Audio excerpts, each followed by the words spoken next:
غریب کے بچے کو علم تک دسترس حاصل نہیں. آپ نے کہا کہ سسٹم کولیپس کر گیا، تو اس کے لیے رسپانسیبل کون ہے؟ رات کو آپ کسی کو آرڈر کریں اور چند دنوں میں سلیبس بن جائے، تو اس طرح پھر ایک اچھا سلیبس نہیں بنتا. غریب کے بچے پوزیشنیں تو لے رہے ہیں لیکن اپرچونیٹیز امیر کے بچوں کے پاس جاتی ہیں. اتنا میس کریٹ ہو گیا ہے، اتنی کنسرن یعنی اتنا بے ہنگم قسم کا رش بڑھ گیا ہے دماغ کے اندر کہ کہیں بچہ گم ہو گیا اس رش کے اندر جا کے. تو میں اتنا پرانا استاد نہیں ہوں. نہیں، یہ اتنی پرانی بات بھی تو نہیں ہے. دنیا کا کوئی بھی شعبہ آپ اٹھا کے سامنے لے آئیں، بحیثیت ڈاکٹر ہے، انجینئر کی بات کر لیں یا کسی اور شعبے کی، اس میں یہ ضروری نہیں ہے کہ آپ اپنے ہی شعبے یا اپنے ہی فن کی جو مہارت ہے وہ اپنے اوپر آپ لاگو کریں. اٹینشن سپین کم ہوا، اس کا تو سب کو آئیڈیا ہے، تو کیا اس کی وجہ سے ریٹینشن ٹائم بھی کم ہوا؟ علم میں انہی والدین کے بچے آگے بڑھتے ہیں جو اپنے بچوں کے لیے وقت نکال پاتے ہیں. کھڑا ہوں آج بھی روٹی کے 4 حرف لیے، سوال یہ ہے کتابوں نے کیا دیا مجھے. اگر ایپٹیچیوڈ ٹیسٹ ہمارے ملک میں ہوتے تو اس طرح کی شاید جنم ہی نہ لیتے. ہم نے جب اس کو نتھی کر دیا کہ یہ آپ یہ پڑھیں گے تو آپ کو یہ جاب ملے گی، یہ پڑھیں گے تو آپ یہ اس عہدے پہ پہنچ جائیں گے اور آپ اتنے پیسے کما لیں گے، تو پھر علم کہاں رہا اور استاد کہاں رہا اور سسٹم کا. آج ایک پڑھا لکھا شخص، ایک باشعور انسان کس جانب واپس لوٹ رہا ہے. آج ہمارے ساتھ ہمارے ایک دوست جناب ارسلان علی خان بھی موجود ہیں، جن کا شعبہ تعلیم و تدریس سے تعلق ہے. اس کے علاوہ پیرنٹنگ کے حوالے سے جو چیزیں ہیں ان پہ ان کی اچھی گرفت ہے، تو اس حوالے سے ہم ان سے جاننے کی کوشش کریں گے. آج کل جو ہمارا تعلیمی نظام ہے اس کے اندر جن چیزوں سے اسٹوڈنٹس کو ایشوز ہوتے ہیں اور پیرنٹنگ کے حوالے سے بچوں کے اوپر کیا چیزیں اثر انداز ہوتی ہیں، اس حوالے سے ہم ان سے بات کرنے کی کوشش کرتے ہیں. تو ارسلان بھائی، ہم آپ کو آج کی ایپیسوڈ میں ویلکم کرتے ہیں. بہت شکریہ. تو بتائیں کیسی صحت طبیعت؟ الحمدللہ، اللہ پاک کا شکر ہے. سب سے پہلے اگر ہم سٹارٹ کریں تعلیم سے، جو ہمارا تعلیمی نظام ہے جس کے بارے میں کہا جاتا ہے کہ یہ لارڈ میکالے کا بنایا ہوا نظام تعلیم ہے، تو آپ کیا سمجھتے ہیں کہ جو آج کل کی یوتھ ہے ان کے حساب سے یہ نظام تعلیم سیٹسفائنگ ہے کہ نہیں ہے؟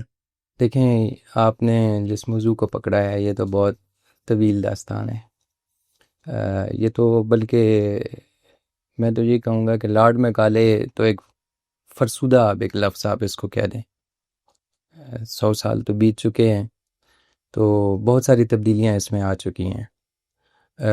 اب نہ تو وہ نظام موجود ہے اپنی اس پوری روح کے ساتھ.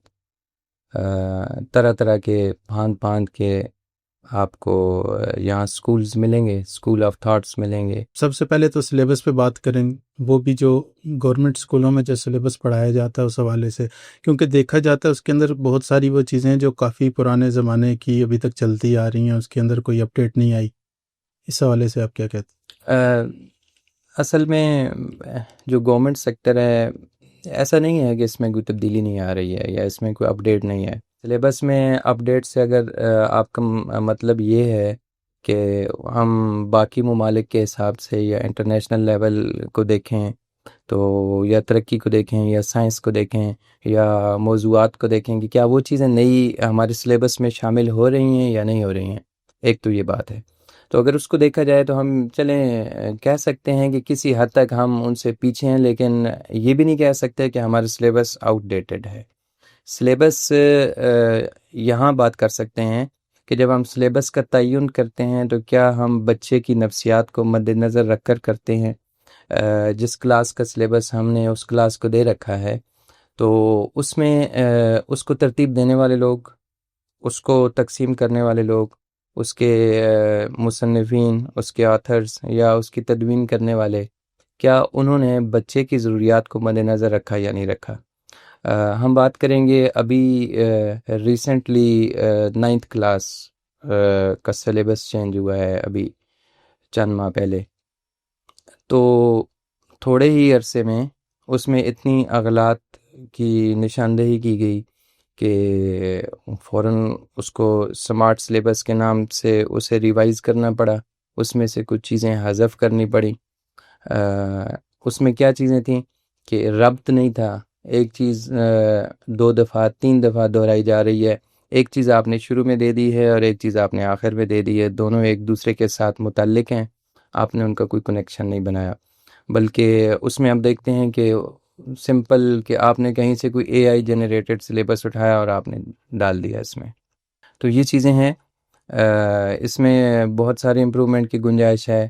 اور بچوں کی جیسے میں نے بات کی کہ نفسیات کے حساب سے کہ بچے کی جو نفسیات ہے اس کی جو لیول ہے اس کی جو سطح ہے اس کو دیکھ کر مرتب کرنا چاہیے. اور یہ نہیں ہے کہ آپ بلکہ میٹیریل اٹھا کے ڈال دیں اور اسے کہیں جی کہ یہ ہم نے اس کو اپڈیٹ کر دیا ہے، اور یہ چونکہ دنیا بہت آگے نکل چکی ہے اور ہم نے اس کے ساتھ کمپیٹ کرنا ہے، اس کے لیول پہ پہنچنا ہے، تو ہم بچے کے سامنے ایک ڈھیر لگا دیں سلیبس کا اور کتابوں کا کہ یہ ہم اپڈیٹ ہو چکے ہیں. ایسا نہیں ہے. ہمیں اپنی ضروریات کو دیکھنا ہوگا کہ ہمارے ملک کی ضروریات کیا ہیں، ہمارے معاشرے کی ضروریات کیا ہیں، اور ہمارے پاس جو بچے ہیں ان کو ہم نے کس سمت میں لے کے جانا ہے. تو اس حساب سے ایک اچھے سلیبس کی جو تدوین ہے اس کے لیے ماہرین تعلیم جو ہیں جو ساری چیزوں سے ویل ایکوپڈ ہوں ان سے یہ سلیبس لکھوانا چاہیے، بجائے اس کے کہ آپ جلدی میں ہری میں آپ کہیں جی کہ جلدی سے ہمیں سلیبس تیار چاہیے، ہم نے اس کو اپڈیٹ کرنا ہے، ہم نے اس کو چینج کرنا ہے. رات کو آپ کسی کو آرڈر کریں اور چند دنوں میں سلیبس بن جائے، تو اس طرح پھر ایک اچھا سلیبس نہیں بنتا. ہمارا تعلیمی نظام ہے، اس کے اندر جو اسٹوڈنٹس ہیں ان کو مختلف جو سبجیکٹس ہیں ان کے حوالے سے تو سلیبس جو بھی خیر اب موجود ہے وہ لے کے اس کو چل رہے ہیں، لیکن اس کے ساتھ ساتھ کچھ چیزیں جیسے اخلاقیات ہوتی ہیں، مورل ویلیوز ہوتی ہیں، اور اس کے علاوہ جو رہن سہن کے طریقے ہوتے ہیں، جو بیسک جو ایتھکس ہوتی ہیں، ان کے حوالے سے تعلیم دی جاتی ہے بچوں کو. ہم بحیثیت مسلمان باقی ممالک سے یا غیر مسلموں سے بہتر کیوں ہیں؟ وہ یہی چیز ہے کہ ہم تعلیم کو صرف اس طرح نہیں لیتے کہ آپ نے کوئی چیز ہے کتاب میں لکھی ہے نصاب میں تو استاد آئے گا آپ کو وہ پڑھا دے گا، آپ نے اس کو یاد کر لینا ہے. اس کا مطلب ہم تعلیم نہیں لیتے. یہ انفارمیشن تو ہو سکتی ہے کہ آپ کو ایک چیز آپ کے علم میں نہیں ہے وہ آپ نے سیکھ لی ہے. اصل تعلیم کے ساتھ جو دوسرا لفظ نتھی ہے وہ تربیت کا ہے، یعنی آپ کے رویے میں کیا تبدیلی آئی ہے، آپ کی اخلاقی حالت میں کیا بہتری آئی ہے. تو اس کو دیکھیں نصاب کے اندر یہ چیزیں شامل ہوتی ہیں، ہمیشہ سے تھیں نصاب میں رہی ہیں اور اب بھی ہیں.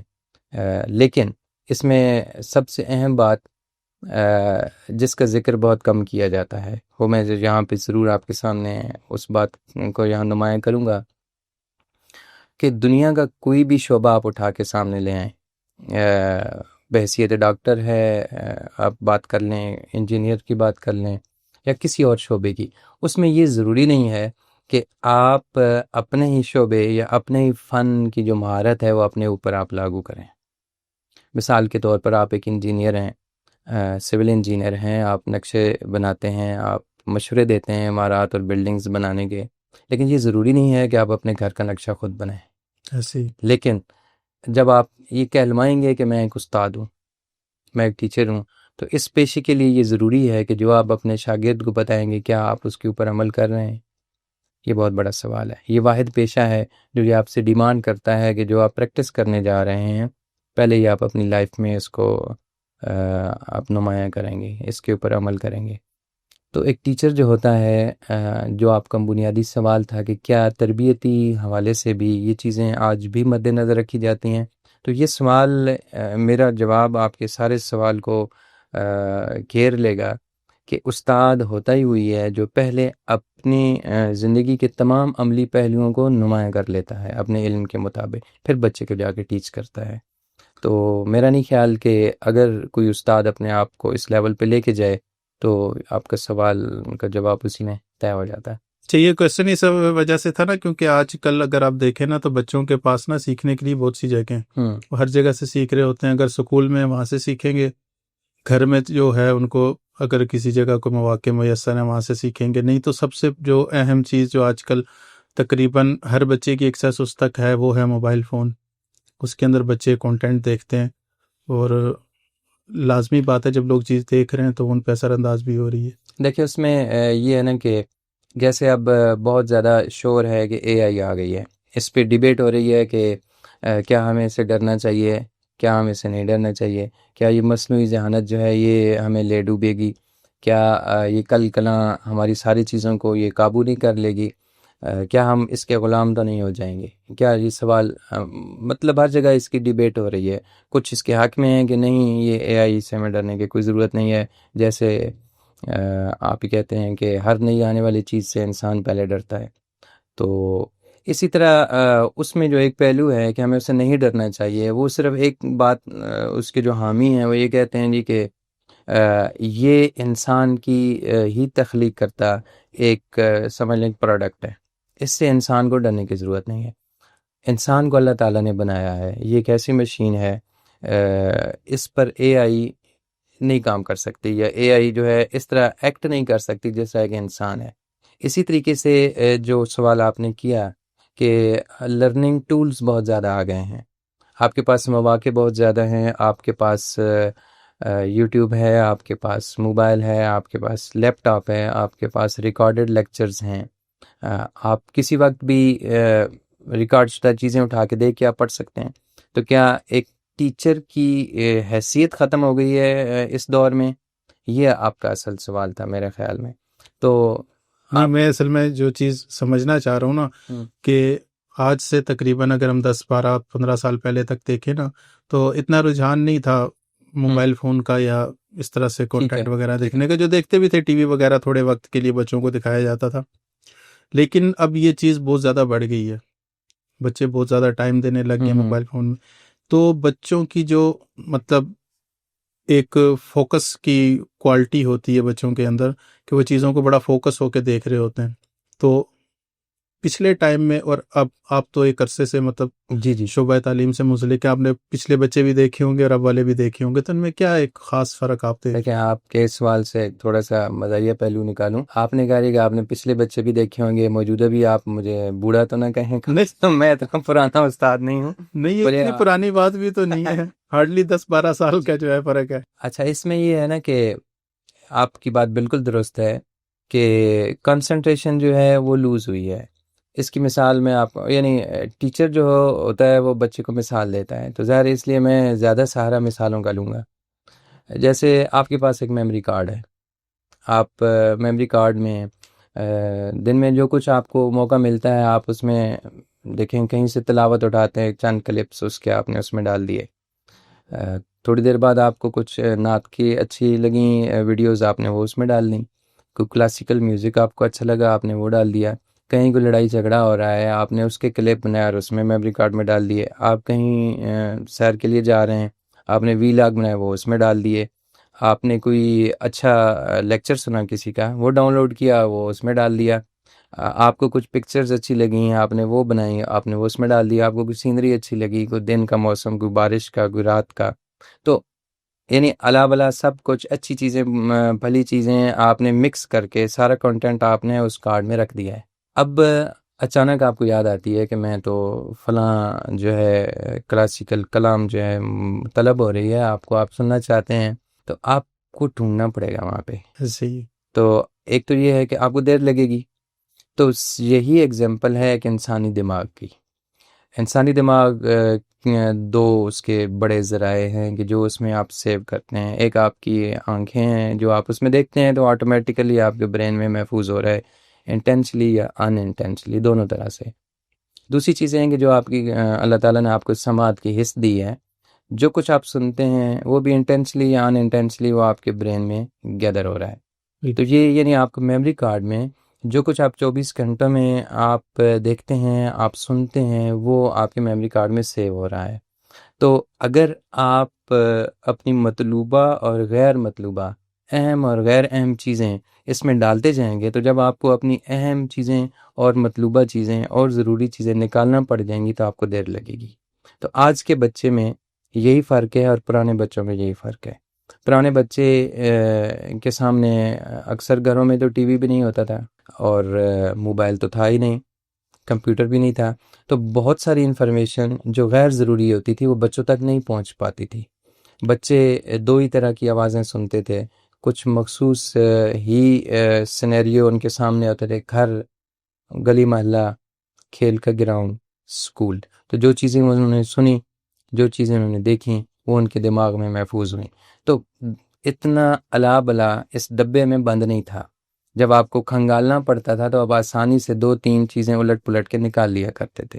تو بچوں کی ہم کہتے تھے کنسنٹریشن اچھی تھی، یا آپ اسے کہتے تھے کہ یادداشت بہت اچھی تھی۔ اب یہ ہے کہ اس میں بہت زیادہ یعنی آپ کسی ایسی شاپ میں چلے گئے ہیں جہاں آپ کو اپنی مطلوبہ چیز ڈھونڈنی پڑ رہی ہے کہ وہ کس کونے میں پڑی ہے، ایسا ہی سین ہے. تو بہت دیر لگتی ہے، آپ کی کنسنٹریشن آپ اسے کہہ سکتے ہیں کہ لوز ہو گئی ہے. تو بچے کے اندر جو سب سے بڑی تبدیلی آئی ہے وہ یہ ہے کہ اس کی ریٹیننگ پاور نہیں رہی. آپ اسے بہت کم بچے ایسے ہیں کہ جو صحیح معنوں میں اسی طرح چیزوں کو اچھے طریقے سے جو دیکھتے ہیں ان کو یاد رہتی ہیں، یا آسانی سے وہ چیزیں آپ کو ریکال کر کے بتا دیتے ہیں. ورنہ اکثریت بچوں کو ان چیزوں سے واسطہ پڑ رہا ہے کہ وہ بھولنے کی شکایت کرتے ہیں، یاد نہ ہونے کی شکایت کرتے ہیں. اور اس کی وجہ یہی ہے. ایک بات اور میں آپ کے سوال میں ایڈ کروں گا، جواب لمبا ہوتا جا رہا ہے، کہ یہ جو ریلز ہیں، شارٹس ہیں، اس نے اس پہ جلتی پہ تیل کا کام کیا ہے. دیکھیں، آپ ایک ویڈیو دیکھ رہے ہیں، اس میں اس کی لینتھ زیادہ ہے، لمبی ہے، اس میں سین یا بدلتے ہوئے وقت لگتا ہے. تو آپ کے ذہن میں وہ جب بیٹھتی ہے تو پھر اگلا سین آتا ہے، تو اس میں آپ کی میموری جو ہے اس میں ایک چیز فٹ ہو جاتی ہے. ریلز یا شارٹس میں کیا ہوتا ہے کہ ہر سیکنڈ کے ہو سکتا ہے 10ویں حصے میں سین بدل رہا ہے، بار بار اس میں سینیریو چینج ہو رہا ہے، اس کے منظرنامہ جو ہے بدل رہا ہے. تو ان شارٹس نے، ان ریلز نے مختصر دورانیے کے وقت میں ملٹیپل، جب بہت زیادہ چیزیں بچے کے ذہن میں اس نے فیڈ کر دی ہیں جس کی کوئی ضرورت نہیں ہے. تو اتنا میس کریٹ ہو گیا ہے، اتنی کنسنٹ، یعنی اتنا بے ہنگم قسم کا رش بڑھ گیا ہے دماغ کے اندر کہ کہیں بچہ گم ہو گیا اس رش کے اندر جا کے. اٹینشن سپین کم ہوا، اس کا تو سب کو آئیڈیا ہے. تو کیا اس کی وجہ سے ریٹینشن ٹائم بھی کم ہوا؟ جی ایگزیکٹلی، آپ نے بالکل درست گیس کیا ہے. میں نے تھوڑی سی بات کو لمبا اس لیے کیا کہ چونکہ ایک استاد کو عادت ہوتی ہے بچوں کو سمجھانے کی، وہ پھر ایگزامپلس دے کے، مثالیں دے کے چھوٹی چھوٹی، آپ نے بس دریا کو کوزے میں بند کیا ہے. اچھا، ابھی ہم بات کر رہے تھے موبائل فون اور جو دوسرے لرننگ سورسز ہیں جیسے لیپ ٹاپس ہو گئے یا ویڈیوز، سوشل میڈیا، یہ وہ. تو اس کے اندر آپ نے ایک چیز پہ بڑا زور دیا کہ استاد کی جو اہمیت ہے، کہ استاد جتنی اچھے طریقے سے اپنے اسٹوڈنٹس کو پڑھاتا ہے اور ایک رول ماڈل کی صورت میں جو ہے نا وہ بچوں کے اوپر کام کر رہا ہوتا ہے، تو اس میں مجھے ایسا لگتا ہے کہ جب آپ اہمیت دے رہے ہیں استاد کو، استاد اچھا ہے تو اس کے اسٹوڈنٹ اچھے ہیں، استاد ٹھیک نہیں ہے تو اسٹوڈنٹ ٹھیک نہیں ہے. تو یہاں پہ سسٹم کہاں رہ جاتا پھر؟ دیکھیں، اس میں دو باتیں ہیں. پھر سسٹم کی بات کریں گے یا پھر استاد کی. سسٹم تو رہا ہی نہیں ہے، سسٹم تو کولیپس ہے. سسٹم کی بات کریں تو پہلے میں اس پہ تھوڑا سا بات کر لیتا ہوں کہ اگر ہم ماضی میں جائیں، یعنی انگریز کے آنے سے پہلے اگر ہم برصغیر کے تعلیمی سسٹم پہ بات کریں تو تب کیا سسٹم تھا؟ تب یہ سسٹم تھا کہ محلے میں جو پڑھا لکھا شخص ہوتا تھا، جس کو ہم استاد کہہ لیں، بڑا فرد کہہ لیں، علم کا حامل شخص کہہ لیں، جو لفظ بھی آپ اس کے لیے استعمال کر لیں، کوئی پروفیشن نہیں ہوتا تھا، کوئی ادارہ نہیں ہوتا تھا، اسٹیبلشڈ سسٹم نام کی کوئی چیز نہیں تھی. صرف یہ تھا کہ ایک آدمی ہے جس کے پاس علم ہے، پڑھا لکھا ہے، زبان دانی کے علم کی بات ہو رہی ہے یا کسی فن کی بات ہو رہی ہے. مثال کے طور پر طب کی بات ہو رہی ہے، یعنی طبیب تھا، کوئی ریاضی دان تھا، یا ماہر فلکیات تھا، یا کسی عربی، فارسی، اردو، یعنی کسی زبان کا استاد تھا. یعنی وہ اگر محلے میں موجود ہے تو محلے کے بچوں کو اس کے پاس بھیج دیا جاتا تھا کہ اس کو جی اس علم میں طاق کریں. یا پھر گھر کے اندر نانی دادی، ماں باپ، دادا نانا، ان میں سے کوئی ایک فرد ضرور پڑھا لکھا ہوتا تھا، وہ اس کے پاس جو بھی علم تھا وہ اپنے بچوں میں منتقل کر دیتا تھا. ابتدائی 15 سال کی عمر تک یہ علم بچوں کو دے دیے جاتے تھے، گھر کے اندر ہی، گھر کے اندر یا محلے کی سطح پہ. پھر اس کے بعد دیکھا جاتا تھا کہ بچے کے اندر صلاحیت ہے علم حاصل کرنے کی، اس کے اندر اشتیاق بڑھ رہا ہے، اس کے اندر یہ صلاحیت ہے کہ اس کو مزید علم کی ضرورت ہے، اس کے اندر طلب ہے. تو بچے کو پھر ساتھ والے شہر میں، اگلے شہر میں، یا کسی ایسی جگہ پہ جہاں کسی بندے کی شہرت پائی جاتی تھی کہ وہ فلاں علوم میں ماہر ہے، اس کے پاس بھیج دیا جاتا تھا. پھر اس کی کوئی سند نہیں ہوتی تھی، کوئی ڈگری نہیں ہوتی تھی. وہ علم سیکھ کر وہ شخص جب یہ کہہ دیتا تھا کہ یہ اب اس علم میں طاق ہو چکا ہے، تو وہ واپس اپنے شہر کو لوٹ آتا تھا اور اپنے علم سے دوسروں کو منور کرتا تھا. وہ علم چاہے کسی تکنیک کا تھا، کسی زبجہ سے میں نے بات کی. تو یہ اس میں پھر آپ سسٹم کو کہاں ڈھونڈیں گے؟ دیکھیں وہ بھی ایک سسٹم ہی تھا نا. بس یعنی سسٹم ایسے ہی چلتا تھا. اگر سسٹم سے مراد آپ ایک ویل اسٹیبلش بلڈنگ کے ہیں، اب دیکھیں سسٹم پھر وہیں پہ آ رہا ہے جو میں نے ابھی بات کی ہے، جسے آپ ہوم سکولنگ کہہ رہے ہیں. آج ایک پڑھا لکھا شخص، ایک باشعور انسان کس جانب واپس لوٹ رہا ہے. آپ میڈیا پہ دیکھ لیں، یوٹیوب پہ دیکھ لیں، آپ لوگ بچوں کو ترجیح دے رہے ہیں کہ جن والدین کے پاس اپنے بچوں کے لیے وقت ہے. اس میں ایک اور بات نکل رہی ہے کہ علم انہی والدین کے بچے حاصل کرتے ہیں، یا علم میں انہی والدین کے بچے آگے بڑھتے ہیں جو اپنے بچوں کے لیے وقت نکال پاتے ہیں. تو اسی سے پھر ہوم سکولنگ کا کنسیپٹ نکل رہا ہے دوبارہ سے، جو پہلے سے تھا ہمارے بر صغیر میں. اور جب یہ کنسیپٹ تھا تو انگریز کے آنے سے پہلے بر صغیر کا جو لٹریسی ریٹ ہے 90 ابو تھا، 90% سے زیادہ تھا. اور جیسے آپ نے پہلا سوال مجھ سے کیا لارڈ میکالے کے بارے میں، تو جب وہ سسٹم یہاں پہ نافذ کیا گیا تو انگریز جب 47 میں یہاں سے گئے تو بر صغیر کا جو لٹریسی ریٹ تھا وہ لیس دین 20% تھا.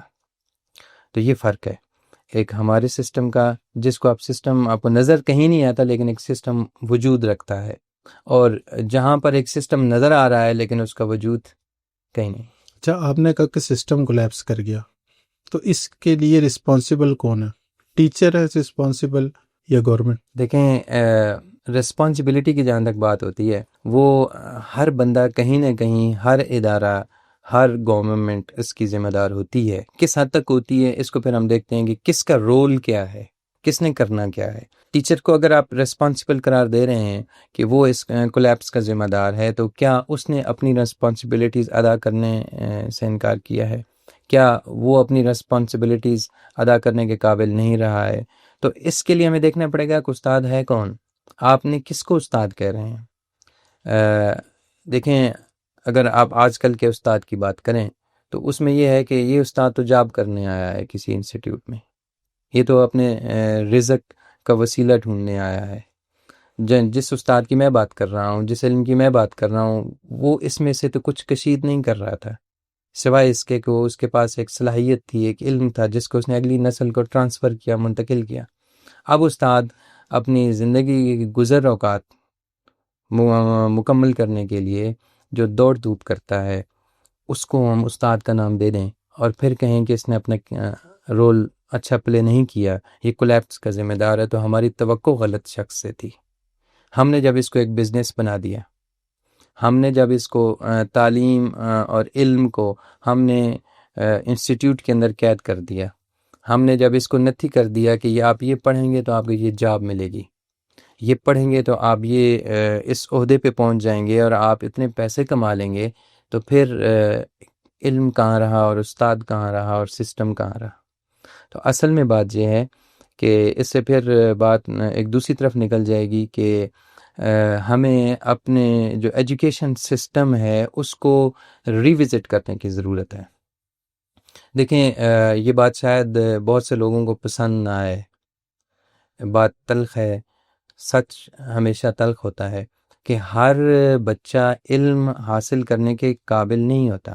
دیکھیں ہم ایک بات کرتے ہیں کہ انسان جو ہے وہ ایک بلینک سلیٹ ہے، جیسے ہم کہتے ہیں کہ ایک صاف تختی ہے، ایک صاف کاغذ ہے، اس کے اوپر آپ جو لکھیں گے وہ نظر آئے. ایسا نہیں ہے. اللہ تعالیٰ نے ہر انسان کی جو تختی ہے اس کے اوپر کچھ لکھ کر بھیجا ہے. ہر شخص کو اس نے کچھ صلاحیتوں سے نوازا ہوتا ہے. ہم نے وہ صلاحیتیں نکھارنی ہیں کہ اس کے اندر کیا ہے، یا اس شخص نے خود نکھارنی ہے کہ اس کے اندر کون سی صلاحیتیں اللہ نے قید کر دی ہیں اور اس زندگی میں اس سے کام لے. ہر شخص ایک جیسا کام نہیں کر سکتا. ہاں آپ یہ کہہ سکتے ہیں کہ بنیادی ایجوکیشن، ایک بنیادی تعلیم جسے لکھنا پڑھنا کہتے ہیں، وہ جاننا ہر انسان کا حق ہے. ہر انسان کے اندر یہ بنیادی صلاحیت موجود ہے. بنیادی کیلکولیشنز کہہ لیں آپ، بنیادی زباندانی کا علم کہہ لیں، جس طرح آپ کہیں کہ وہ ایک شخص معاشرے میں افراد سے رابطہ کاری کے لیے ان کو استعمال کر سکیں، ان چیزوں کو، وہ تو ٹھیک ہے. لیکن آپ یہ کہیں کہ ہر شخص کا یہ رائٹ ہے کہ وہ لاکھوں روپے خرچ کرے اور یونیورسٹی کی تعلیم حاصل کرے اور آگے اسکالر بنے اور تھیسز لکھے اور ریسرچ کرے. آپ نے ایسے اسکالر جنریٹ کیے ہیں سینکڑوں نے، ہزاروں کی تعداد میں، شاید اب لاکھوں کی تعداد میں ہوں، جن کو زندگی کا بنیادی سوال جو ایک سادہ سا سوال ہے گزر اوقات کرنے کے لیے، اس کا جواب 16 سالہ تعلیم، 18 سالہ تعلیم، اسکالر بننے کے بعد نہیں مل پاتا۔ تو اس کو ڈفرینشیٹ کیسے کریں گے؟ دیکھیں اس کی بہت سادہ سی تقسیم ہے۔ میں یہاں پہ مثال دوں گا ڈاکٹر عاصر اجمل کی، جو ایک پاکستان کے، اگر آپ 5 نمایاں ماہر نفسیات ذکر کریں گے تو ان میں ان کا شمار ہوگا۔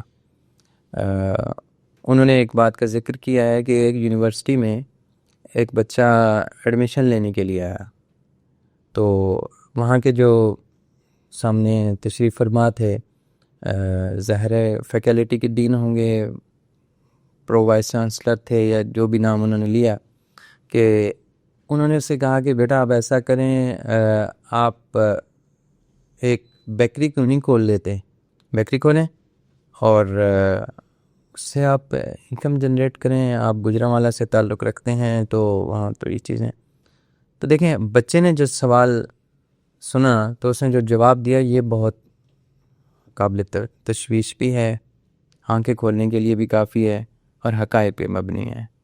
بچے نے ان کو جواب دیا کہ ہمارے گھر کا جو فن ہے وہ یہی ہے جس کا آپ ذکر کر رہے ہیں، ہم صبح دکان کھولتے ہیں، صبح سویرے رات کو بند کرتے ہیں، تو جو کچھ ہم نے بنایا ہوتا ہے وہ سارا سیل آؤٹ ہو چکا ہوتا ہے، تو یہ تو ہمارا خاندانی کام ہے، یہ تو مجھے پہلے سے آتا ہے، میں یہاں پہ ماہر نفسیات بننے آیا ہوں، آپ مجھے یہاں پہ ایک پھٹا کھول کر پیسے کمانے کا گر سکھا رہے ہیں۔ دیکھیں ہر یونیورسٹی، ہر تعلیمی ادارہ، سکولز میں جا کے دیکھیں تو ایک ٹیچر جو ہے بچے کو یہی سکھا رہا ہے کہ آپ یہ سکل سیکھ لیں تو آپ کل پیسے کمانے کے قابل ہو جائیں گے، آپ فلاں دکان کھول لیں، آپ یہ ہنر سیکھ لیں، یہ ہنرمند ہو جائیں گے تو آپ جو ہے فائنینشیل لبرٹی حاصل کر لیں گے۔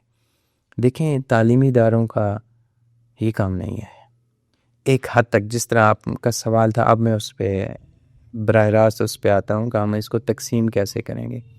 دیکھیں پاکستان میں بدقسمتی سے کوئی ایسا ادارہ نہیں ہے، اگر ہے تو میں معذرت چاہتا ہوں، میرے علم میں نہیں ہے، جو بچے کا ایپٹیٹیوڈ ٹیسٹ لے سکے، جو یہ دعویٰ کرے کہ ہم یہ ٹیسٹ لیتے ہیں، بچے کو چیک کرتے ہیں، اس کے اندر جو صلاحیت اللہ نے رکھی ہے ہم اس کو سارٹ آؤٹ کر لیتے ہیں اور پھر اس کے مطابق اس کو گائیڈ لیں۔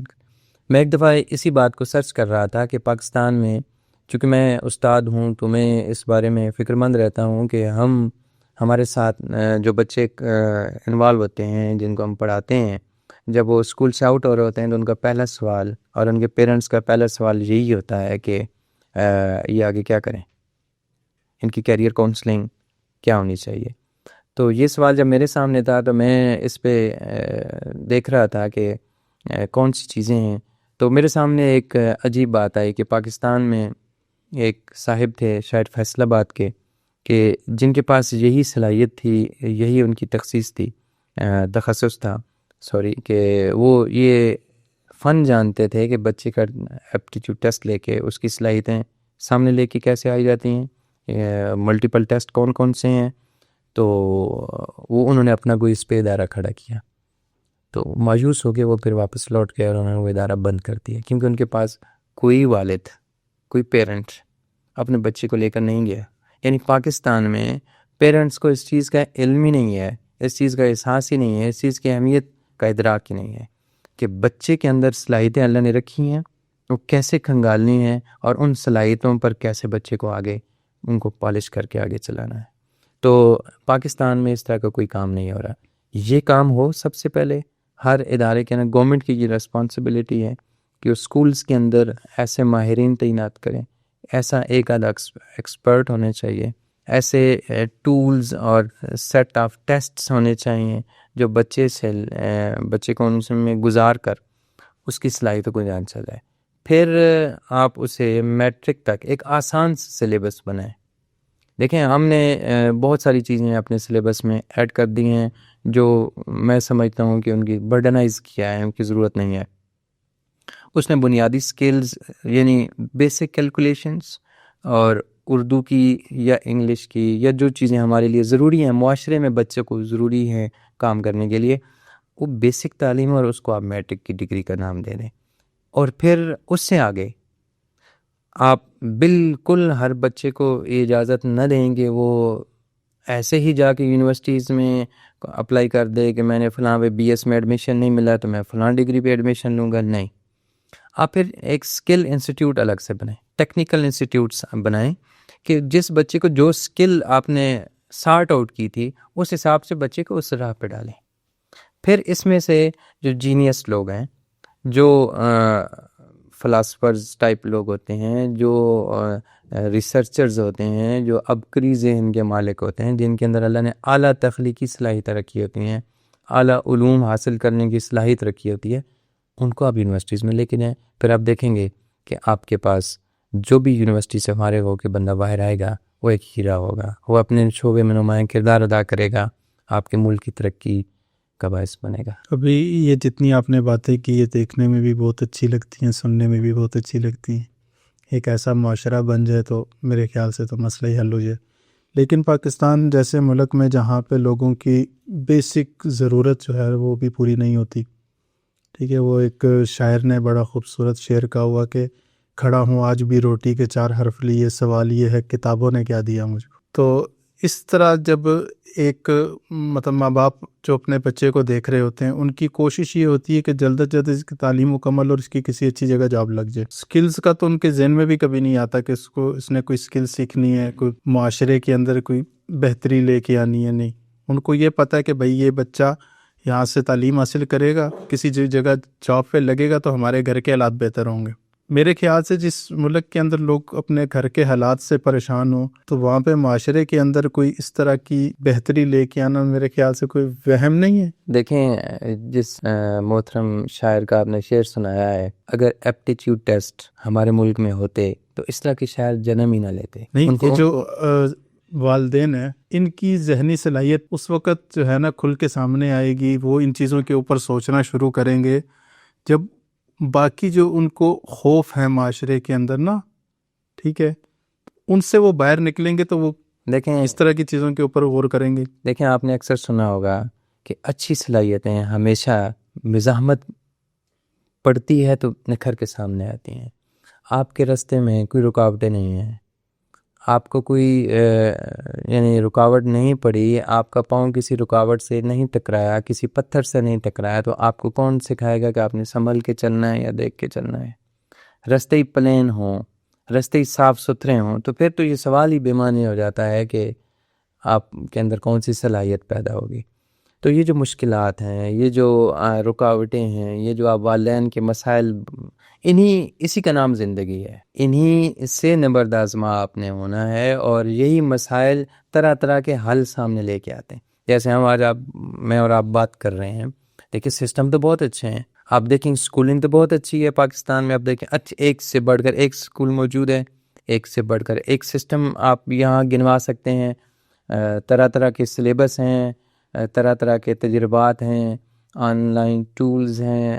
یوٹیوب میں آپ دیکھیں تو فری استاد بیٹھے ہیں، ہر طرح کی چیز موجود ہے. تو اس کے باوجود اگر والدین آج بھی پریشان ہیں، شاعر آج بھی پریشان ہے کہ روٹی کہاں سے کمائے اور کتابوں کا کیا کرے، تو بات پھر وہی ہے ہماری غلط توقعات کہ ہم نے پڑھنے لکھنے کا مطلب یہ سمجھ لیا تھا کہ پڑھنا لکھنا علم ہے. نہیں، علم حاصل کرنا الگ چیز ہے، پڑھنا لکھنا الگ چیز. پڑھنے لکھنے سے مراد یہ ہے کہ بیسک آپ کو کچھ معلومات اور آگہی حاصل ہو کہ آپ نے گزر اوقات کیسے کرنی ہے، لوگوں کے ساتھ معاملہ کیا. دیکھیں، آپ نے اکثر دیکھا ہوگا کہ ایک ان پڑھ لڑکا ہے، وہ چھابڑی لگا کے بیٹھا ہے، اپنے گھر کا رزق کما رہا ہے. اس نے آگے چل کے دکان ڈال دی، اچھا کاروبار کر رہا ہوگا، ان پڑھ ہوگا. شاید جب حساب کتاب کرتا ہوگا تو کسی کو آواز دے کر قلم پینسل سے لکھواتا ہو. تو اس کو مسئلہ کہاں پہ آیا؟ لکھنے پڑھنے میں. اگر اس کی بیسک کیلکولیشنز ہوتی تو کسی اس کو لکھنے پڑھنے کے لیے کسی کو آواز نہ دینا پڑے. لیکن اصل چیز کیا ہے؟ اس نے کہاں سے MBA کیا؟ اس نے بزنس کی ٹیکنیکس کس سے سیکھی؟ کسی سے نہیں سیکھی. تو بات یہ ہے کہ ہم بیسک جو لرننگ ہے وہ ہم بچے کو ضرور دیں، ٹھیک ہے. لیکن اس کو علم کا نام اگر آپ دیں گے نا، علم کا مطلب ہے آگہی، شعور کے ساتھ آپ کے علم میں اضافہ۔ علم تو بہت زیادہ ہے، کائنات کو سمجھنے کا علم ہے، خدا کو سمجھنے کا علم ہے۔ ہم مذہب کی طرف اگر بات اور لمبی کریں تو اور بڑھ جائے گی، زندگی کا مقصد کیا ہے، تو اس طرف اگر آپ بڑھیں گے اور وہ علم حاصل کریں گے، اور پھر علم حاصل کرنے کے بعد اگر یہ توقع رکھیں کہ مجھے تو نوکری نہیں ملی، تو آپ غلط راستے پہ جا رہے ہیں، آپ کی سوچ کا زاویہ درست نہیں تھا۔ علم کا تعلق رزق سے نہیں ہے۔ لیکن رزق جو ہے اس کی بھی ہم غلط تعریف کرتے ہیں کہ رزق کا مطلب کاغذ کے چند ٹکڑے نہیں ہیں۔ اگر اللہ تعالیٰ نے آپ کو شعور کی دولت سے نوازا ہے، اگر آپ کو عقل کی دولت سے روشناس کیا ہے، تو یہ رزق کی اعلیٰ ترین قسم ہے۔ اگر آپ کے اندر ایک ایسی صلاحیت ہے جو کسی دوسرے فرد میں نہیں ہے، تو وہ رزق میں شمار ہوتی ہے۔ آپ کسی سے زیادہ پڑھ لکھ گئے ہیں، آپ نے اعلیٰ ترین علوم حاصل کر لی ہیں، وہ بھی آپ کا رزق ہے۔ آپ کو کوئی زندگی آپ کی آسان گزر رہی ہے، آپ کے اندر اللہ تعالیٰ نے زندگی میں بہت زیادہ نعمتیں عطا کی ہیں، وہ بھی رزق ہے۔ ہم صرف ایک پیسے کے ساتھ اس کو نتھی کر دیتے ہیں، تو یہ ہماری اپروچ غلط ہے۔ اللہ کی دی ہوئی تمام نعمتیں، آپ کو ایک انسان کی دی ہوئی تمام صلاحیتیں، یہ سارا رزق ہے۔ ہم جب پیسے کمانے کی بات کرتے ہیں تو پھر یہ ہے کہ یہ اگر آپ یہ ذہن میں رکھ کر علم حاصل کرتے ہیں تو پھر یہ غلط ہے۔ آپ وہی بات کہ ان پڑھ آدمی بھی پیسہ کما رہا ہے، تو پھر آپ کہیں گے اس نے کہاں پڑھا، تو پھر آپ لوگوں کو یہ سبق دینا شروع کر دیں کہ یہ پڑھنے لکھنے کا تو فائدہ ہی نہیں ہے۔ تو آپ کو تو جیسے آج پاکستان میں آپ دیکھیں کہ جابز کا سینیریو آپ دیکھیں، اب کیوں پریشان ہے پڑھے لکھے لوگ، نوجوان ہمارا کیوں پریشان ہے کہ پڑھ لکھ کے آئے یونیورسٹی سے، سامنے جاب تو نہیں ہے، کیونکہ ہم نے اس کے ذہن میں یہ بھر دیا تھا، والدین نے یہ توقع اس کے ذہن میں ڈال کے اس کو بھیجا تھا تعلیمی ادارے میں کہ شہزادہ پڑھے گا لکھے گا، کسی اعلیٰ عہدے پر فائز ہوگا، ہمارے لیے زندگی میں سکون کا باعث ہوگا۔ تو کسی حد تک اس بات کو آپ ٹھیک کہہ سکتے ہیں، لیکن حقیقت ایسی نہیں ہے۔ اس لیے آپ پریشان ہیں، میں پریشان ہوں، آپ پریشان ہیں، یا ہمارا معاشرہ پریشان ہے، کیونکہ ہم نے توقع غلط رکھی ہے۔ ایک بچہ جو ہے اس کے پاس اگر اچھے وسائل نہیں ہیں، وہ کسی سرکاری اسکول کے اندر پڑھ رہا، اگر کوئی امیر باپ کا بیٹا تو وہ پکن ہاؤس میں اس سے کسی اچھے اسکول میں پڑھ رہا ہوگا، تو کبھی بھی ان کی جو تعلیم کا معیار ہے وہ ایک جیسا نہیں ہوتا، بہت فرق ہوتا ہے ان کے بیچ میں۔ دیکھیں اس سوال، ایک میٹرک والے بچے کو آپ او لیول اے لیول والے بچوں کے ساتھ تو نہیں وہ لیکن اس کمپٹیشن میں بھی کروا سکتے۔ دیکھنے کا زاویہ میٹر کرتا ہے۔ میرا تعلق چونکہ خود گورنمنٹ کے ادارے سے ہے، تو سرکاری اسکولوں میں یا سرکاری اداروں میں سب سے کوالیفائڈ ٹیچرز موجود ہیں۔ یہ نہیں ہے کہ میرا تعلق وہاں سے ہے، آپ اس کا سروے کر لیں، آپ جانچ اس کی کر لیں کہ کسی بھی سرکاری ادارے کے اندر بڑے سے پڑھا لکھا شخص موجود ہے، زیادہ ایکسپیرینسڈ ہے، زیادہ تجربہ کار ہیں۔ یہ نہیں کہ غریب کے بچے کو ایک اعلیٰ تعلیم یافتہ استاد میسر ہے۔ فرق کہاں پہ ہے؟ دیکھیں طبقاتی تقسیم آپ اس کو کہہ بھی سکتے ہیں یا نہیں بھی کہہ سکتے ہیں۔ اگر آپ یہ کہیں کہ ایک غریب کا بچہ ایک لکڑی کے پھٹے کے اوپر کیوں بیٹھ کے پڑھ رہا ہے، اور امیر کا بچہ جو ہے ایک نرم گدیلے سیٹ پر کیوں بیٹھ کے پڑھ رہا ہے، تو یہ تو آپ کہہ سکتے ہیں۔ تو پھر آپ کا سوال یہ ہونا چاہیے کہ جو امیر کا بچہ ہے وہ صبح شہد اور 2 انڈوں سے اور طرح طرح کے زیتون کے تیل میں فرائی ہوئی انڈے سے اگر ناشتہ کر رہا ہے، تو غریب کا بچہ شاید دودھ کے 1 کپ اور یا قہوے سے ایک خشک روٹی سے ناشتہ کر رہا ہوں۔ تو یہ تو ایک اللہ کی تقسیم ہے، لیکن اس کا یہ مطلب نہیں ہے کہ آپ نے یا غریب کے بچے کو علم تک دسترس حاصل نہیں ہے۔ علم ہمیشہ کوفت میں رکھا گیا ہے۔ اگر آپ علم حاصل کرنے کے لیے کہیں گے کہ یہ آسان ہے، تو ایسی بات نہیں ہے۔ تو ایسا نہیں ہے، غریب کے بچے کو اچھے اساتذہ میسر ہیں۔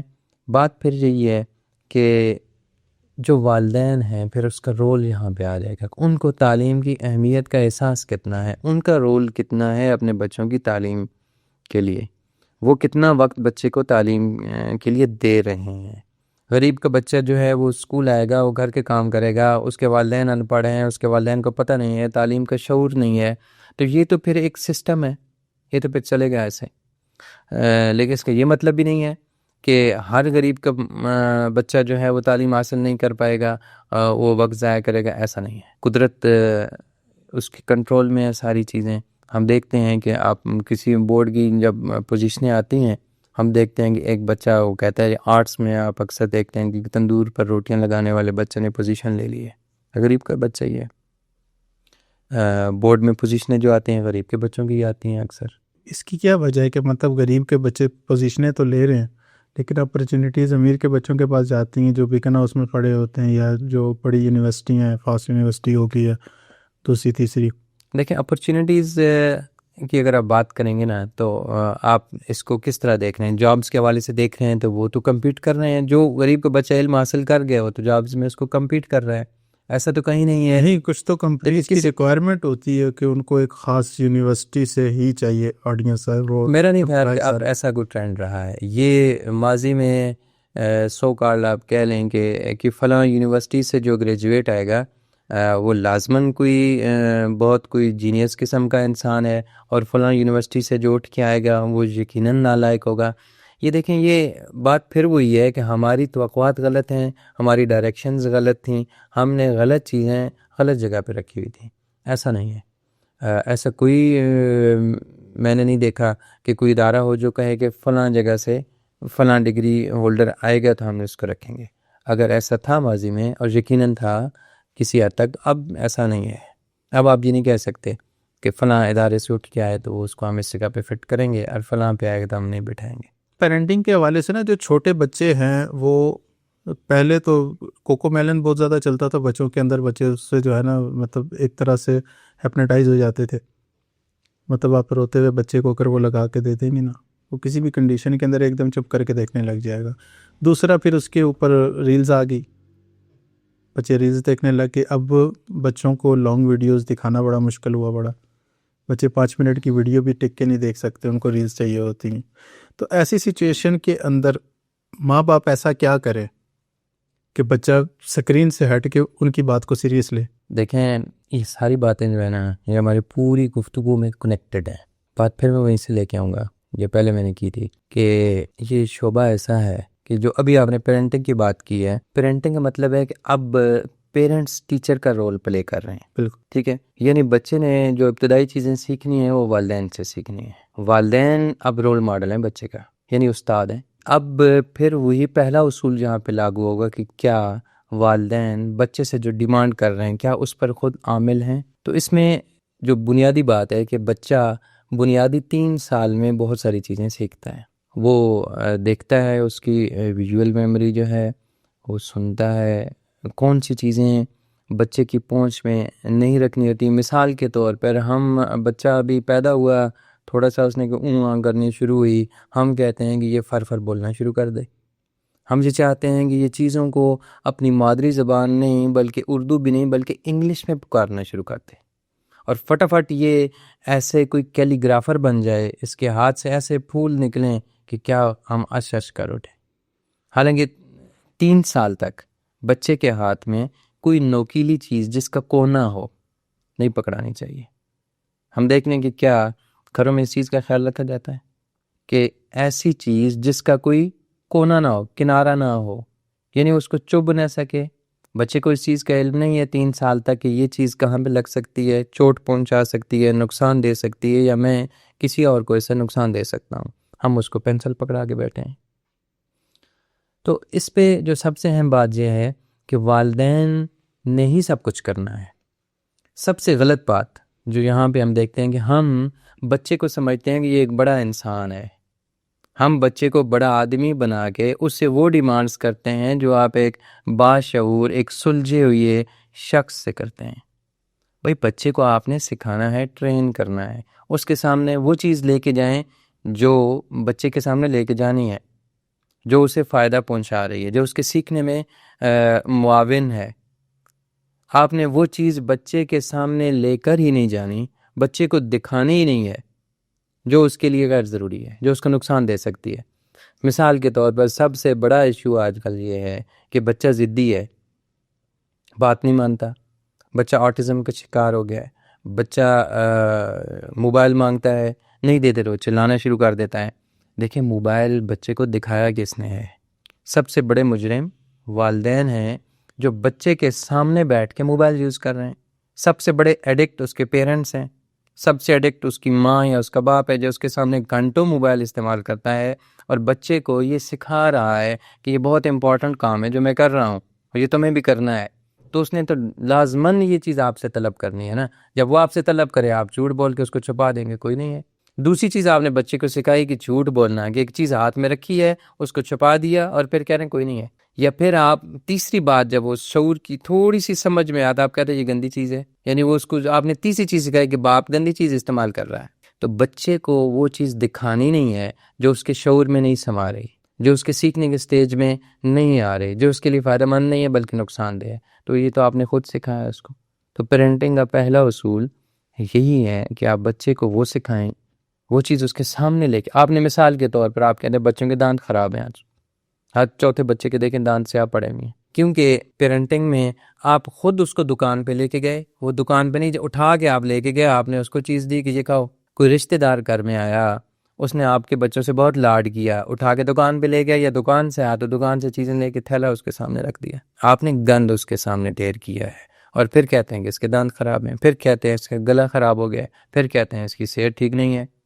تو اصل میں غلط استاد کا رول یہاں پہ کس نے پلے کیا؟ والدین نے.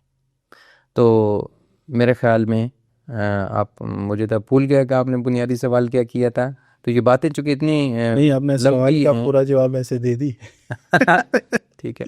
بچے کی ایک عمر ہوتی ہے سیکھنے کی، اس کے بارے میں آپ کیا کہتے ہیں کہ کس ٹائم سے بچے سیکھنا سٹارٹ کرتے ہیں؟ 1 سال سے، 2 سال سے، 3 سال سے؟ اور دوسرے نمبر پہ یہ کہ بچوں کو سکول کس ٹائم داخل کرانا چاہیے؟ دیکھیں ہم یہ مشکل سوال ہے کہ سیکھنے کی عمر تو کہتے ہیں نا کہ حدیث کے مطابق کہ آپ نے گود سے گور تک علم حاصل کریں.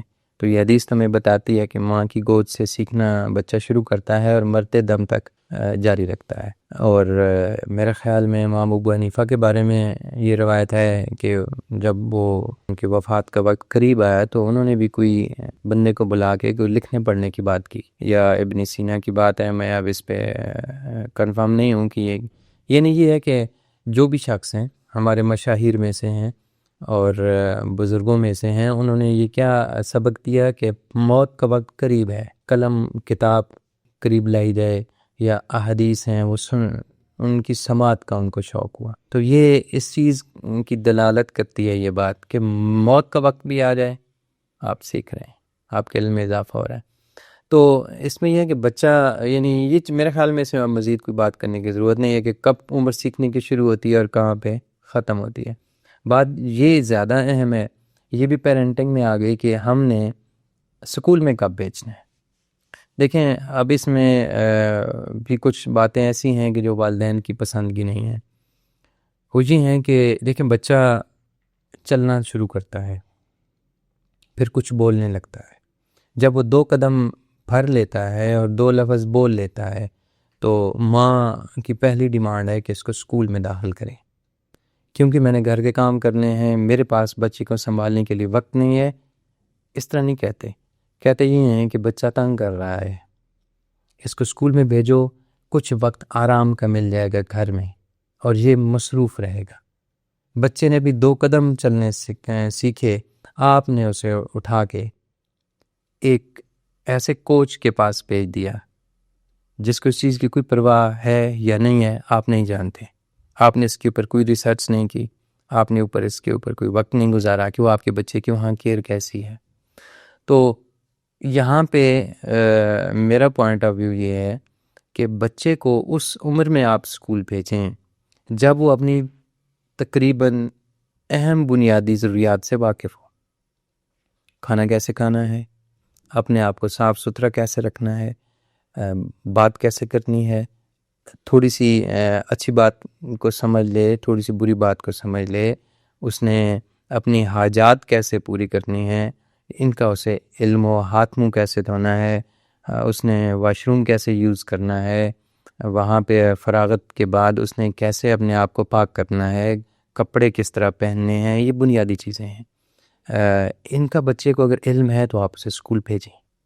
میرے خیال میں یہ چیزیں سیکھتے 5-6 سال لگ جاتے ہیں.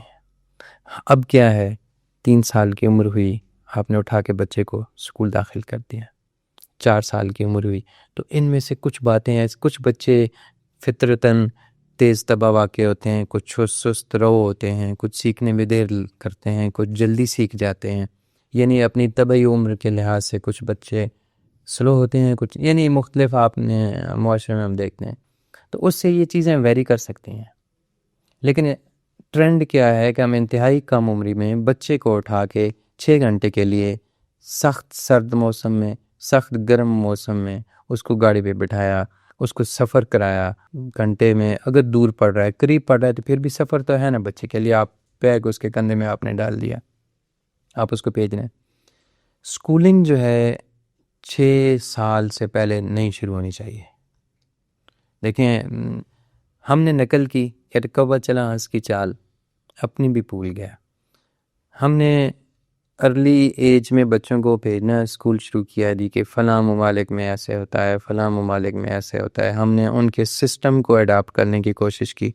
دیکھیں وہاں پہ بچے کو یہ ساری بنیادی چیزیں سکھائی جاتی ہیں، اس لیے وہاں پہ جو والدین کا رول ہے وہ اسکول ادا کر رہا ہے وہاں پہ۔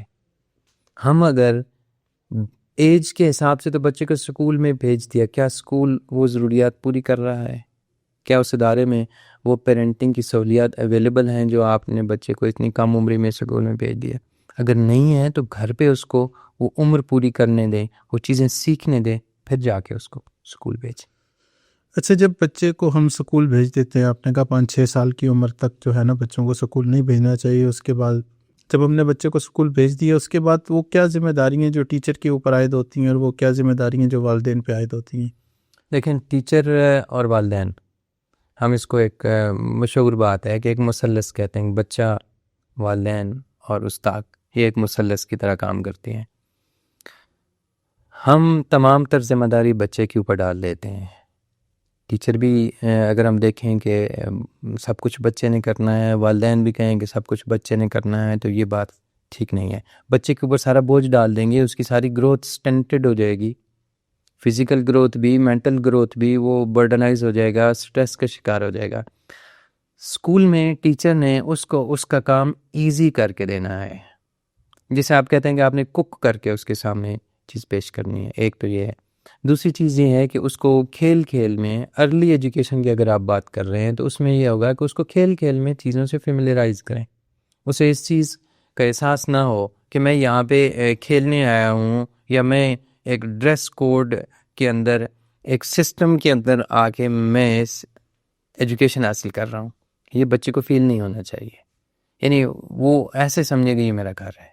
شوق سے تب آئے گا بچہ، شوق سے آئے گا۔ آپ اس کے کھلونوں میں آپ اس کے الفابیٹ شامل کریں نا، جس طرح آج کل تو اچھے اسکولوں میں یہ سارے میٹیریلز موجود ہوتے ہیں، تو بچے اس طرح پھر سیکھ لیتے ہیں۔ تو ٹیچر کا کام بہت اہم ہے کہ اس نے صحیح طور پر گھر سے تیار ہو کے آنا ہوتا ہے، کہ اس نے بچے ایک ایک لفظ پڑھ کے آنا ہوتا ہے، ایک ایک لفظ نوٹ کر کے آنا ہوتا ہے، بچے کے سامنے کیا بولنا ہے، بچے کے سامنے اس نے کیا لکھنا ہے، بچے کو کیسے یہ نیا کنسیپٹ اس نے ڈیلیور کرنا ہے کہ بچے کو یہ آسان لگے۔ بچے ہارڈ مائنڈ سیٹ کے تو ہے نہیں، اس کی الگ پھر آپ اسے ٹیچنگ سٹائل کہہ لیں، ٹیچنگ میتھڈالوجیز کہہ لیں، وہ ساری چیزیں پھر اس طرف نکل جائیں گی۔ پیرنٹس کا پھر یہ کام ہے کہ پیرنٹس اگر یہ کہیں کہ سکول نے سارا کام کرا دیا ہے اور بچے نے جا کے کر لیا ہے، خود کر لے گا یا سکول کرا لے گا۔ جو ہمارے ہاں سسٹم ہے اس میں ویسے تو ہونا یہ چاہیے نا کہ بچہ گیا، میکسیمم کام اس نے شوق میں وہاں سے سیکھ لیے، تو ہلکا پھلکا سا کوئی ہو ہوم ورک ہو جو گھر پہ آ کے بچہ خود سے کر سکے، پھر تو ٹھیک ہے۔ لیکن والدین کو یہاں پہ یہ رول ادا کرنا ضروری ہے کہ وہ بچے کے ساتھ ٹچ رہیں کہ اس نے کیا کیا اسکول میں اور اس نے کیا گھر پہ آ کے کیا کرنا ہے۔ یہ کام مختصر ہونا چاہیے، یہ لینتھی کام نہیں ہونا چاہیے، بوجھ نہیں ہونا چاہیے۔ والدین ان پڑھ ہوتے ہیں یا پڑھے لکھے ہوتے ہیں، اس سے اگر ان پڑھ ہیں تو ان کو بچے کو ہوم ورک کون کرائے گا؟ اگر پڑھے لکھے ہیں تو شاید وہ کرا دیں، جاب ہولڈر ہیں، ان کے پاس بندہ نہیں ہے، تو شام کو پھر ٹیوٹر ہائر کریں ہوم ورک کے لیے. تو ہوم ورک ایسا ہونا چاہیے جو بچہ جو سیکھا ہے وہ خود سے اس کو کر سکے. والدین کی ذمہ داری یہاں پہ یہ ہے کہ وہ بجائے اس کے کہ سال کے اینڈ پہ سکول میں جائیں. اب تو خیر رواج پڑ گیا ہے کہ پیرنٹ ٹیچر میٹنگز ہوتی ہیں، والدین کو بلایا جاتا ہے. جو والدین حاضری دیتے ہیں، وزٹ کرتے ہیں اسکول کے، اپنے بچوں کی تعلیم سے آگاہ رہتے ہیں، ان کو بر وقت پتہ چل جاتا ہے کہ میرا بچہ کہاں پہ کمزور ہے، میں نے کہاں پہ توجہ دینی ہے، کون سی چیز. بچہ بھی اس سے آگاہ ہوتا ہے کہ میرے والدین کو میرے بارے میں خیال ہے، میری تعلیم کے بارے میں وہ متفکر رہتے ہیں. تو پھر یہ چیزیں سموتھلی چلتی ہیں. اس پہ بات بڑھ جائے گی اگر ہم پھر گورنمنٹ سیکٹر کو لیں گے، پھر پرائیویٹ سیکٹر کو لیں گے، یا ہمارے معاشرے میں کیا ہوتا ہے، دیہاتی علاقوں میں کیا ہوتا ہے، شہری علاقوں میں کیا ہوتا ہے، طبقاتی تقسیم کی اب بات کریں گے تو اس میں کیا ہوتا ہے. تو پھر یہ چیزیں آگے بڑھیں گے. اچھا، دوسری ایک چیز جو آج کل میں سمجھتا ہوں ایک ایشو ہے کہ بچوں کو عام طور پہ نا، پہلے اگر ہم دیکھیں پرانے وقتوں میں تو ایک رواج تھا معاشرے کے اندر کہ لوگ ٹائم پہ سو جاتے تھے، صبح ٹائم پہ اٹھتے تھے، اسی حساب سے بچے بھی صبح صبح اٹھ جاتے تھے، اسکولوں میں جاتے تھے. لیکن آج کل یہ ہے کہ گھروں میں عام طور پہ رواج ہی چینج ہو گیا، لوگ دیر رات تک جاگتے رہتے ہیں، بچے بھی ساتھ جاگتے رہتے ہیں. لیکن یہ کہ صبح ٹائم کیونکہ اسکول کا جلدی ہوتا ہے، اس ٹائم پہ بچوں کو اٹھا کے اسکول بھیج دیتے ہیں. تو جو میں پوچھنا چاہتا ہوں وہ یہ ہے کہ بچوں کے لیے نیند کتنی ضروری ہے، اور بچوں کی جو قابلیت ہے اس کے اوپر کتنا افیکٹ پڑتا ہے جب بچوں کی نیند پوری نہیں ہوتی. دیکھیں، نیند جو ہے یہ ایک قدرتی عمل ہے. اللہ تعالیٰ نے یہ دن کی جو دوڑ بھاگ ہے، انسان جو سرگرمیاں کرتا ہے اس میں زیادہ انرجی لگتی ہے، اس پہ انرجی ضائع ہوتی ہے. انسان کو پھر جسم کو ریسٹ کی ضرورت پڑتی ہے تاکہ وہ جسم دوبارہ ری بوٹ ہو سکے، دوبارہ سے اپنی انرجی اکٹھی کر سکے، تاکہ اگلے دن جب وہ دوبارہ نکلے گا کسی کام کے لیے تو وہاں پہ اس کو استعمال کرنے کے لیے وافر انرجی ملے. تو اس میں یہ ہے کہ اس قدرتی سسٹم جو ہے وہ روشنی سے چلتا ہے. جب اندھیرا ہونا شروع ہو جائے گا تو انسان کی نیند کا تعلق اندھیرے کے ساتھ ہے. جو ہی اندھیرا چھانا شروع ہو جائے گا تو نیند کا غلبہ شروع ہو جائے گا. یہ قدرتی عمل ہے، تو آپ کو سو جانا چاہیے. تو اب یہ ہے کہ ظاہر ہے بتیاں آن رکھیں گے لیٹ نائٹ تک، موبائل کی سکرین سامنے رہے گی، تو آپ اپنے اس قدرتی جو گھڑی ہے آپ کے اندر، جو آپ کو جگاتی ہے، جو آپ کو سلاتی ہے، آپ اس کی سوئیوں کے ساتھ چھیڑ چھاڑ کر رہے ہیں. جب آپ سسٹم کے ساتھ چھیڑ چھاڑ کریں گے تو آپ نے سسٹم بدل دیا، جبکہ نیچر میں تو نہیں بدلا نا. آپ نے اپنے جسم تو صبح اٹھے دیکھے گا تو پھر تو سورج کی روشنی لے گا، اس کو تو نیند آ رہی ہوگی. آپ اپنے جسم کی گھڑی کو اگر خراب کریں گے تو اس سے جو تبدیلیاں رونما ہوں گی وہ آپ کے جسم کو بھگتنا پڑیں گی. آپ کا جسم ان کو بھگتے گا، پھر اس کے اثرات نمایاں ہوں گے آپ کے سامنے. پھر کہیں گے کہ بھوک نہیں لگ رہی، پھر آپ کہیں گے کہ توجہ نہیں ہے، پھر آپ کہیں گے کہ نیند کا غلبہ ہے، بچہ سستی کا شکار ہے، کام نہیں کر رہا، تھکن ہے. تو یہ چیزیں اس کا آؤٹ کم ہے. یہ اچھا، بچے جو خوراک کھا رہے ہیں، جیسے پہلے وقتوں میں گاؤں میں دیہاتوں میں ہمیشہ دیسی خوراک ملتی تھی، اب بہت ساری ورائٹیز آ گئی ہیں، فاسٹ فوڈ ہے، اس کے علاوہ سنیکس وغیرہ یا دوسری کینڈیز اور دوسری چیزیں. تو اس کا بھی بچوں کے اوپر کوئی خاص اثر ہوتا ہے؟ دیکھیں، اگر بات کی جائے نا پہلے وقتوں کی، تو میرے خیال میں سادہ خوراک ضرور تھی، لیکن آپ اسے مکمل خوراک نہیں کہہ سکتے. اب آپ کہہ سکتے ہیں کہ اب پرانے بزرگوں سے اگر آپ بات کریں پہلے وقتوں میں، تو شاید کھانا 3 وقت کا کسی گھر میں نہیں ہوتا تھا، 2 وقت کے کھانے کا تصور تھا. صبح کے ناشتے کا اس طرح پلان ناشتے کا بھی کوئی رواج نہیں تھا. تو یہ چیزیں تھیں. اب دیکھیں ہر گھر میں کوئی کیسا ہی کیوں نہ ہو، بہت اللہ یہ کہ کوئی غربت کی سطح سے نیچے کوئی کسی کے حالات ہیں تو آپ ان کی بات کر سکتے ہیں، ورنہ اکثریت میں آپ دیکھیں کہ 3 وقت کا کھانا ہر گھر میں ضرور تیار کیا جاتا ہے. اس میں جب آپ کے پاس کھانے کی چیزیں وافر ہیں، آپ کو طرح طرح کی سبزیاں میسر ہیں، آپ کو طرح طرح کی دالیں میسر ہیں، آپ کو ہر طرح کی اناج میسر ہے، اس زمانے میں آپ نے جن چیزوں کا ذکر کیا ہے ان کو خوراک نہیں کہا جا سکتا. آپ اسے فاسٹ فوڈ کہیں، آپ اس کو سنیکس کہیں، آپ اس کو دکان سے ملنے والے جتنے بھی آئٹمز ہیں جو بچے جا کے کینٹین سے پرچیز کرتے ہیں، یا صبح اپنے بستے میں بھر کے لے کے جاتے ہیں، یا بریک ٹائم پہ ان کو بھر لیتے ہیں یا پیٹ میں بھرتے ہیں، اس کو آپ غذا نہیں کہہ سکتے۔ وہ آپ کے بچے کا پیٹ والیوم تو کسی حد تک شاید پورا کر دے، لیکن اس کی صحت کا کتنا نقصان کر رہی ہے، اس کی مینٹل گروتھ میں کیا اس کے اثرات پڑ رہے ہیں، یہ بہت بھیانک ہے۔ تو اس میں سراسر قصور جو ہے یہ والدین کا ہی ہے۔ دیکھیں، بچوں کو صبح جب آپ اسکول بھیجتے ہیں تو آپ اس کو ایک ٹفن میں کھانا ڈال کے دیں۔ اب پھر بات ہوئی ہے کہ بچہ یہ پسند نہیں کرتا، بچہ وہ پسند نہیں کرتا، بچہ یہ نہیں کھاتا، بچہ وہ نہیں کھاتا۔ دیکھیں، اب آپ نے ہر طرح کا اس کے سامنے سکرین لا کے رکھ دی ہے، وہ طرح طرح کی ایچ ڈی ویڈیوز دیکھ رہا ہے، کوکنگ کی، کوک مٹیریل کی، تو وہ کیسے وہ چیز کھائے گا؟ آپ اس کو خشک روٹی لا کے رکھ دیں گے ٹھنڈی، تو آپ کہیں گے کہ یہ شوق سے کھا لے۔ تو اسم کا آسان سا فارمولہ یہ ہے۔ دیکھیں، آپ نت نئی چیزیں تو نہیں لا سکتے نا گھر میں، آپ نے چیزوں کی حیت بدل دینی ہے۔ دیکھیں، مثال کے طور پر آپ ایک بندہ کہتا ہے جی کہ میں کدو نہیں کھاتا، میں بھنڈی نہیں کھاتا، میں جو ہے یہ توری نہیں کھاتا، مجھے جو ہے یہ شلجم پسند نہیں ہے۔ تو آپ ضروری ہے کہ بڑے بڑے ٹکڑے کاٹ کے ان کے آپ پکا کے آپ اس کے سامنے دھر دیں گے تو وہ تو کہے گا یہ تو مجھے پسند نہیں ہے۔ آپ کدو کا حلوہ لے آئیں، دیکھیں کیسے کھا لے گا۔ آپ دیکھیں، پنڈی میں اگر آپ گوشت ڈال دیں، آپ اس کو فرائی کر کے پکا دیں تو وہ بندہ کتنے شوق سے کھائے گا۔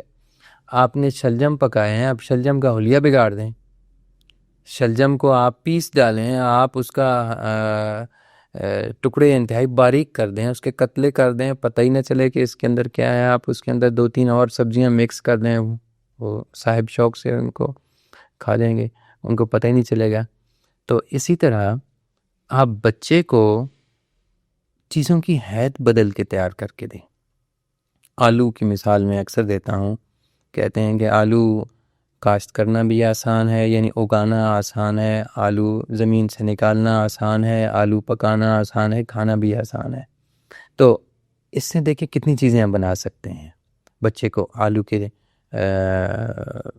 ضروری نہیں ہے کہ آپ بچے کو آلو کی چیزیں دیں کہ کاربز بڑھ گئی ہیں جی بچے کو آپ نے دے دی ہیں، یہ نہیں۔ آپ دیکھیں، آلو کا حلوہ بھی تیار کر کے دے سکتے ہیں، آپ روٹی کے اندر آلو والا پراٹھا بنا کے دے سکتے ہیں، آپ اس کے چپس دے سکتے ہیں، آپ اس کے کٹلس بنا کے دے سکتے ہیں۔ یعنی ایک چیز سے آپ درجنوں چیزیں، آپ نے یہ سیکھنا ہے کہ ایک چیز سے درجن چیزیں کیسے بنائی جا سکتی ہیں۔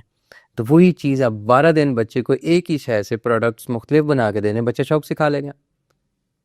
کیونکہ انسان کی جو ٹیسٹ ہے، ٹیسٹ بڈز ہیں، زبان ایک ہی ذائقے سے بار بار آشنا ہونے کے بعد اس سے پسند نہیں کرتی، اب ذائقہ بدل دیں اس چیز کا۔ تو والدین کی یہ ذمہ داری ہے کہ بچے کو اس کی پسند کی چیز بنا کر یا اس کی ناپسندیدہ چیز کو اس کی پسندیدہ چیز میں کنورٹ کر کے اس کو صبح ٹفن میں ڈال کے دیں، ٹھنڈی ہو گرم ہو ڈزنٹ میٹر، کیونکہ چیز خالص ہے، صاف ستھری ہے، گھر کی چیز ہے، بچہ کھائے گا، اس کے پیٹ میں وہ چیز جائے گی، اسے کچھ انرجی پرووائڈ ہوگی، دن کو سارا دن بھوکا رہے گا، کینڈیز لے گا۔ دیکھیں، کینڈیز لے گا یا ٹافیز لے گا، کوئی بھی ایسی چیز ہے جس میں بہت زیادہ شوگر کانٹینٹ ہے، شوگر کانٹینٹ ایسے ہی ہے، یا کولڈ ڈرنکس ہیں، وہ کینٹین سے لے کر پی رہا ہے، تو اس کو سادہ سی مثال سے اگر میں آپ کو بتاؤں تو آپ نے اس کو بم بنا دیا ہے بچے کو، اس کے اندر ہائی انرجی آپ نے ڈال دی ہے جو اس کی ضرورت نہیں ہے، آپ نے اس کے اندر سٹور کر دیے تو اس نے پھٹنا ہی ہے نا۔ آپ کہیں گے یہ شور ڈال رہا ہے، یہ زیادہ اچھل کود کر رہا ہے، یہ بہت اگریسو ہو گیا ہے، قابو میں نہیں آ رہا، یہ ایسا بیہیویئر شو کر رہا ہے، یہ قابو میں نہیں ہے، ہم اس کو کیسے سمجھائیں؟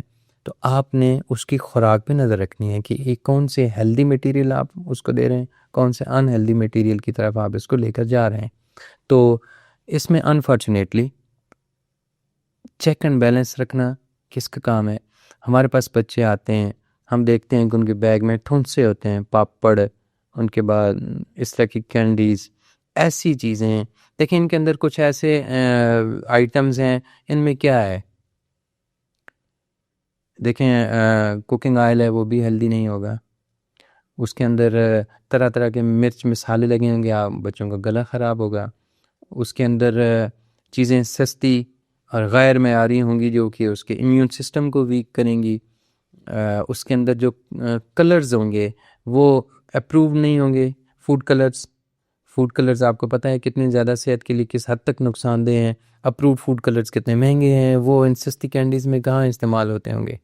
تو اس سے بہتر ہے گھر کے اندر آپ کینڈیز استعمال کریں نا. بچے کو میٹھا پسند ہے تو آپ شہد اور کھجور کا پیسٹ مکس کریں اور اسے بچے کے لیے جو چیز بنائیں اس میں وہ ڈالیں، نیچرل میٹھا آپ اس کو دیں نا، تو بچے کی چیز اس کو نقصان نہیں دے گی، اس کی صحت کے لیے اچھی ہوگی. یعنی خوراک جو ہے بچے کی گروتھ کی عمر میں اچھی خوراک اس کو چاہیے، اور ان ہیلدی فوڈ اگر آپ اس کو دیں گے تو اس کے بیہیویئر پہ بھی وہ اثر انداز ہوگی.